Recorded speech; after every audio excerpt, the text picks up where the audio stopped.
غرار ولاية الوطن بعيد الأضحى المبارك. فبعد أداء صلاة العيد بدأت عملية نحر الأضاحي في أجواء من البهجة والسرور. ياسين حسين.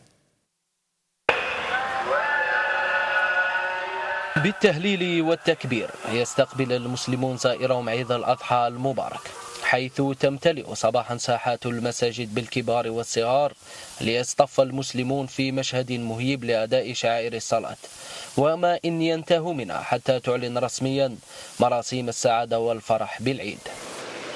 بمناسبة العيد نهنيكم إن شاء الله ونقول لكم كل عام وانتم بخير إن شاء الله. عام وانتم بخير، تعيدوا بالصحة إن شاء الله، الأمة الإسلامية كاملة إن شاء الله.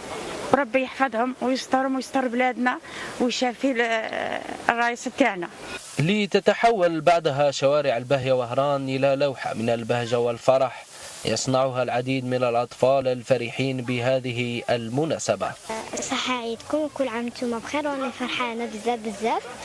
صحة عيدكم وكاع الناس راهم فرحين بالعيد وان شاء الله كاع يعيدوا. صحة عيدكم ورانا كاع فرحانين بالعيد بزاف وصحة عيدكم. السلام عليكم، انا فرحان بهذا العيد وصحة عيدكم.